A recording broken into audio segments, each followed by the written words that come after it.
give her another round of applause. Yeah, it's so gorgeous. And good morning. Ooh. I'm talking about awareness, consciousness, and oneness this morning. And I've been using this theme in a couple different ways over the last month. So I was asking my library of books at home, who wants to go to church on Sunday with me in Augusta? And all these different things were popping up, and I've got a whole lot of stuff, so we will condense it into only a 3-hour talk. Oh, no, not gonna work. It's not gonna work. So for awareness, actually for consciousness, we're gonna have a quote from Charles Fillmore. For oneness, which is like oneness, our oneness with spirit, a really immersive type of experience, got some things from Dr. Jean Houston. He's a philosopher and a researcher, an amazing human being. And then a poet from the 13th century raised his hand and wanted to be heard also, and that is Hafiz. And it's pronounced different ways, but it's H-A-F-I-Z, who lived in the 1300s. So a wide range today. And thank you so much for inviting me, for having me be here. I've been here before, and I love coming over to Augusta. I live in Athens, Georgia. I was the minister at Unity Athens there for a number of years, over 19, and retired, and now I get to flit around to different churches, and it's so much fun, and I'm enjoying it immensely. Oh, Hafiz wants to be heard first. Okay. This poem has been one of my favorites of his. And if you're familiar with Sufi poetry at all, they couldn't sign their poems back then. There wasn't a book going around town. It was oral. It was oral stories. It was oral history. It was oral poetry. So he would put his name inside the poems, so it would be recognized as his work, or if somebody wanted to hear more. It's said that he wrote about 5,000 poems in his lifetime. I think about 500 have been discovered over the years. Now, I don't know who counted up to the 5,000, but it sounds accurate because he wrote poetry every day. And the poem I'm going to read comes from this book, The Gift, poems by Hafiz, the great Sufi master. I love this edition. It's translations by Daniel Ladinsky, who I believe was living up in the North Carolina or South Carolina area for a while. I'm not sure if he's still there. He interprets, because of course the language back then, the language now is quite different. And this is my favorite poem of his. It's called So Many Gifts. There are so many gifts still unopened from your birthday. There are so many handcrafted presents that have been sent to you by God. The beloved God does not mind repeating, everything I have is also yours. Thinking oneness. Please forgive Hafiz and the friend being God, if we break into a sweet laughter when your heart complains of being thirsty, when ages ago every cell in your soul capsized forever into this infinite golden sea. Indeed, we use the word lover, it's seekers of God. Indeed, a lover's pain is like holding one's breath too long in the middle of a vital performance, in the middle of one of creation's favorite songs. Indeed, a lover's pain, our pain, I interpret this. A lover's pain is this sleeping when God just rolled over and gave you such a great, big, good morning kiss. There are so many gifts, my dear, still unopened from your birthday. There are so many handcrafted presents that have been sent to your life from God. Somebody asks you what you talked about in church this morning, you could say, God just rolled over and gave us a great good morning kiss. And we can think about how many gifts are unopened from my birthday. How many handcrafted presents am I not recognizing or aware of that have been given, each and every one of us actually, from the divine?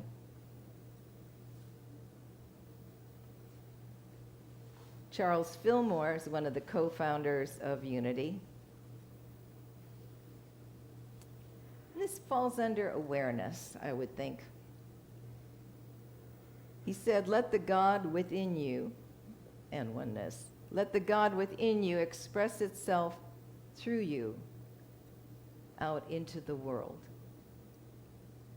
Now in Unity we talk about this Christ consciousness, this spirit within, not as something out there, unreachable, untouchable, judging us, determining whether we're living good lives or not good lives.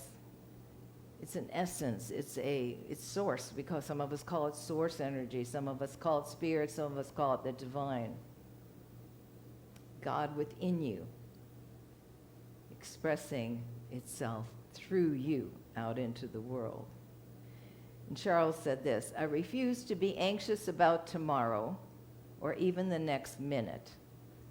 I know that God does provide for the fulfillment of God's divine idea, and we are that divine idea.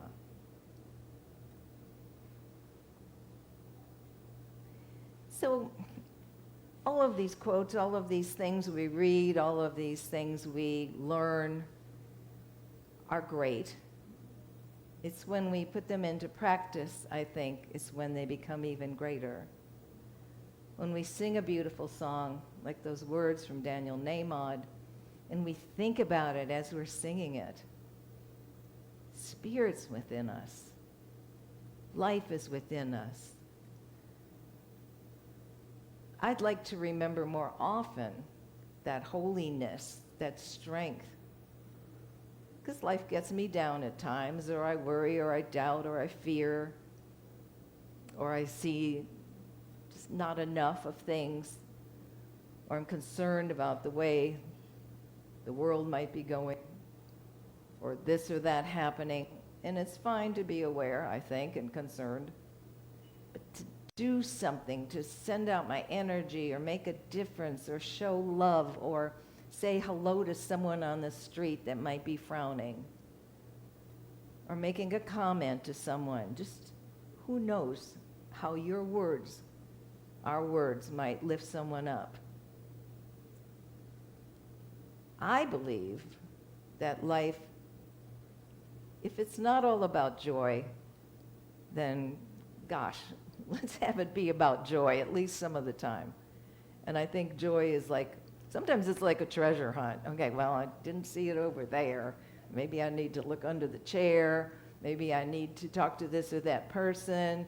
Maybe I need to realign. Maybe I need to meditate a little bit to find some joy. Maybe I need to meditate all day long to find some joy. Whatever it takes to find joy. Because I think when we go out in the world in joy, it's kind of contagious. Have you seen that? You see some children doing something fun like that lovely song they did, or saying, and it fills that joy spot within us where we can, again, share it with someone else. So awareness, consciousness, and oneness. As we are aware of the divinity within us, of our ability and our strength to move through this existence in delightful ways, in caring ways, in strong ways, sometimes no matter how difficult things might be in our lives or the greater life, that we get to maintain a sense of love and light and on purpose. Perhaps I need to ask myself more often, am I living on purpose today?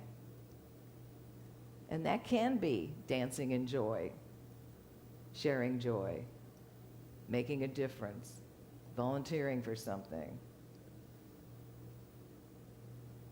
Awareness, consciousness, time in meditation, time easing and soothing all that is. Affirmations. My favorite, I think, because there's a lot of them, my favorite for right now is by Florence Scovel Shinn. I talk about her quite a bit, and her nickname is Flossie, was. Today is the day of my amazing good fortune. I don't know if I can do it on my newer phone, but I had a phone that would have a different alarms, and you could actually quote a phrase or have a phrase in your phone that would wake you up. And I would be woken up by that. Today is the day of my amazing good fortune. And the kind of good thing is when you first wake up, you don't have a lot of the stuff of the day coming in, correct? Or maybe you do. Today is the day of my amazing good fortune. What a strategy to take out into our day, out into our world. Today is the day. Not of, everything's going to be all right, or today is the day, something good might happen, or today is the day I'll feel a little better. No, all that. Today is the day of my amazing good fortune. You want to say that? Today is the day of my amazing good fortune. And then say amazing louder than the rest of it, okay? Today is the day of my amazing good fortune. And then feel that energy.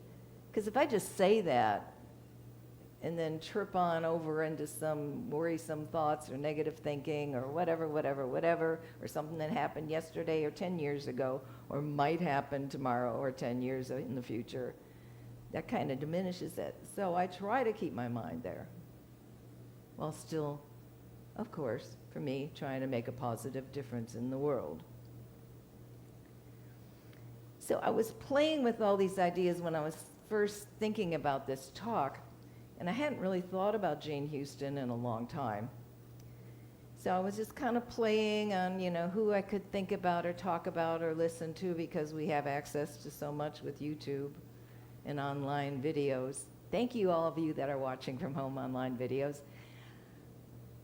And I had actually met Jane Houston, about 12 years ago at a retreat at Big Sky. And it was a New Thought plus Unity retreat with lots of wonderful people. And she amazed me with her brilliance and all the books that she has written. And she was very down to earth, and she is very much into the possible human. It's one of her books. And how we can be even more than we think we are. So I was just playing around, and all of a sudden, I thought, well, I'm going to look up and see if there are any talks by Jane Houston. I said, I know she's older than me by about 10 years.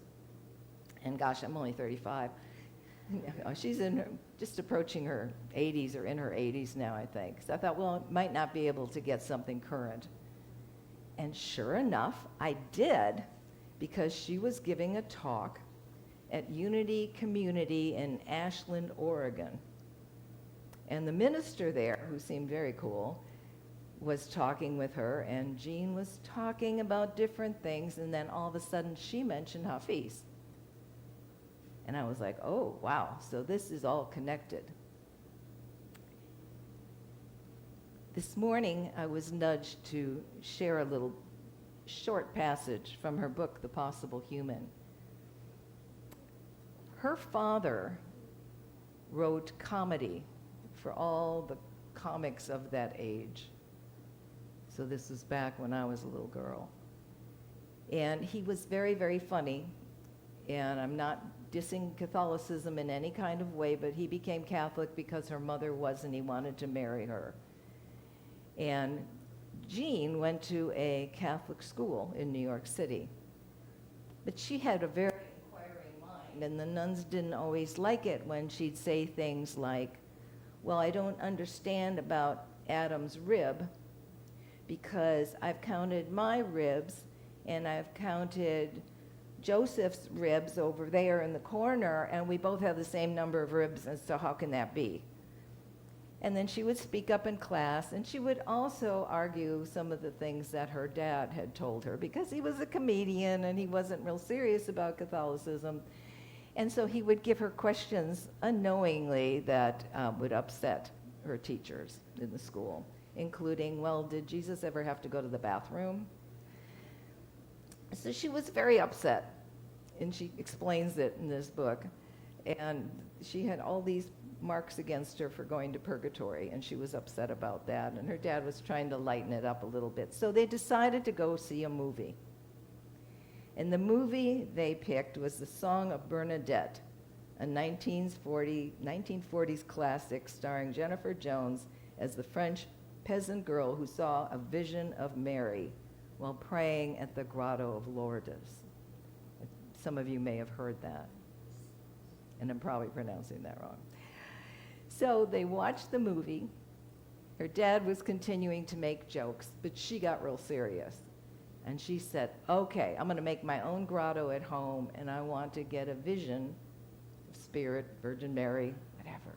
She picked a little corner in her bedroom, and she kind of carved it out, and she had to chase their dog out of it because the dog had just had 8 puppies in that little cubby hole in her room, right? And she sat there, and she prayed, and nothing was happening. She prayed some more. The dog kept bringing the puppies back into the little chapel she had made. She couldn't see that connection. She couldn't feel it. She didn't quite know it. But then something happened.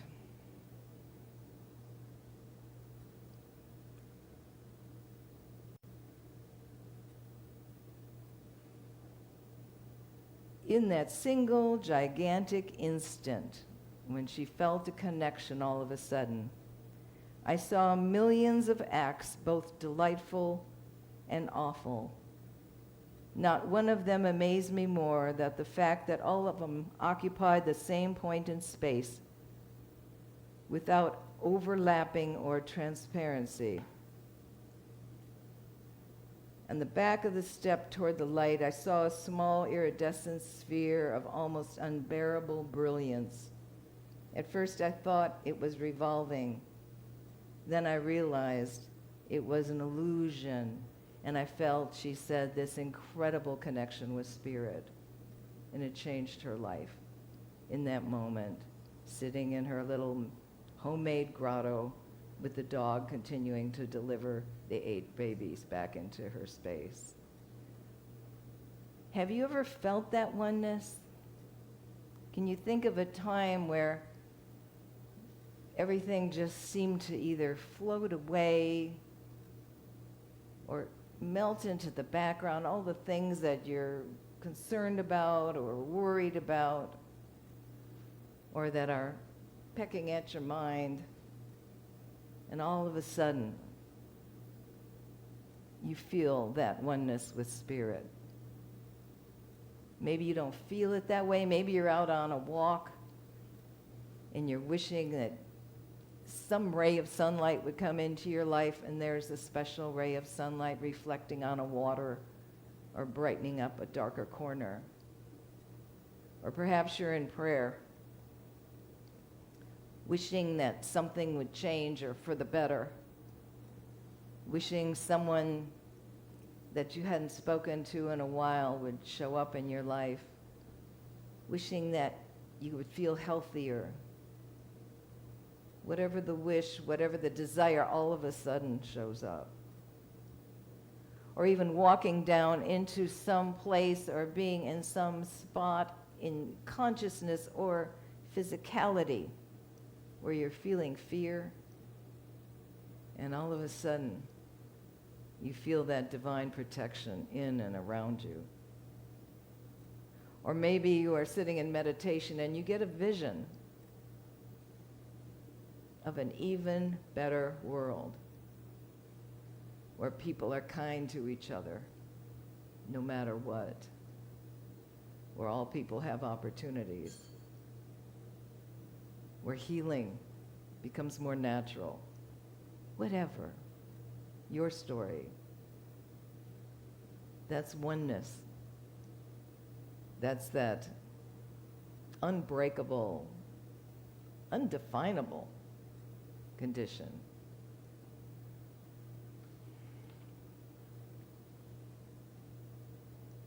How can we find more of that oneness? Jean Houston suggests suspending disbelief. When I read that, I had to rethink about that. I thought, yeah, that's kind of a common thing, and I haven't heard it a lot lately. How do I suspend disbelief? I guess that means hanging on to belief, generating belief,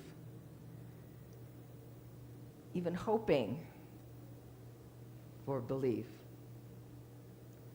I think sometimes we feel there's limits and there can only be so much good, or only this or that can happen, or this particular healing path is the only way to go, or thank you, air conditioning. Or you can't turn the air conditioning off just by saying thank you, even though I love air conditioning. We can suspend disbelief. We can find more things to love. Maybe list them. Maybe make a gratitude list every day, or as you can. What am I grateful for today? What am I grateful for? What would I like to see? What am I grateful for from my life? Then we look back on things that perhaps we had blamed or felt shamed about or didn't like or felt changed our route in life in the past. And we say, oh, I love that. I can move forward from that. Jean Houston says we are living in the luminous reality of God. The luminous reality of God. If someone asks you today, while you're out taking a jog or going to the store, or randomly run into someone and they say, how are you doing? And you can say, I am living in the luminous reality of God. Yes. We are not only co-creating with Spirit. Houston says, we are recreating with Spirit. And I paused when that. I was like, recreating with Spirit. That we actually are creators with the Creator. Talk about self-empowerment.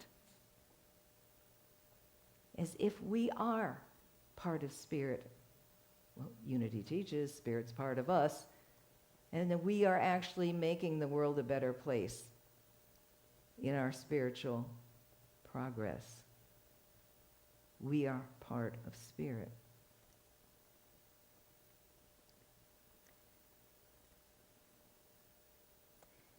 Houston also said this, I am living in the greatest time of human history. And this was recently. I am living in the greatest time of human history to find the beloved God everywhere. Everywhere. And that challenged me, because I haven't seen it everywhere, or didn't think I was. So I'm trying harder to see it in the small acts of kindness, to see it in my friends that are healing, to see it in this beautiful day that we're given, another day of life. If that isn't beauteous, I don't know what is. And that's, after that statement, she mentioned Hafiz. And she gave a little exercise as I was watching this video. Again, Unity Community in Ashland, Oregon.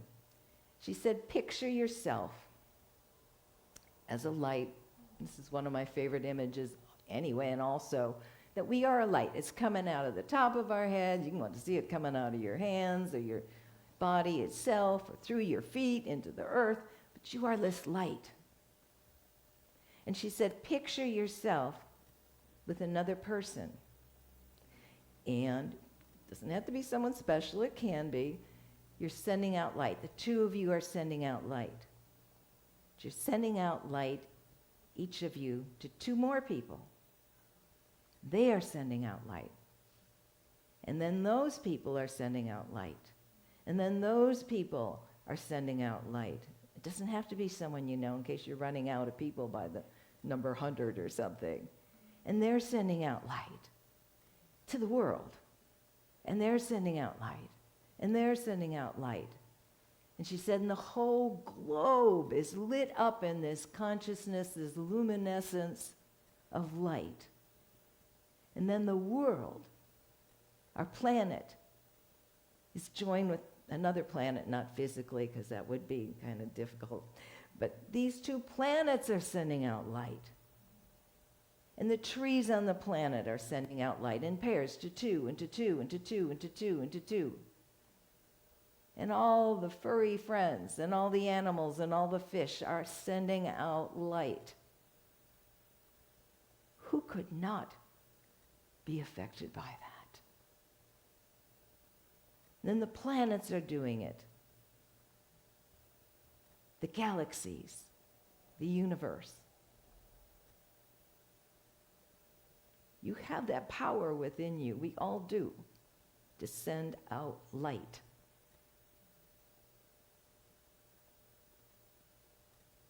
Practice that, if you will. Consider that as homework. Sending out light. And if you don't have a person in your imagination to send it out with you, it's okay to do it by yourself. Light yourself up. Oh, that's right. You don't have to. You already are light. And send it out. You can do it in a time of contemplation and meditation, a certain time. You can do it randomly. You can do it when you hear somebody arguing with somebody else. Doesn't mean you walk up to them and bow your head so the beam hits them and you say, I'm sending you light. But you can do it in consciousness, correct? Sending you light. Back at you. You want to send someone light in the room? Sending you light. No, it's a thing. It's a beautiful, beautiful ability we have because, as she said, we are living in the luminous reality of God. And what did Hafiz say in the 1300s? Second part of this poem.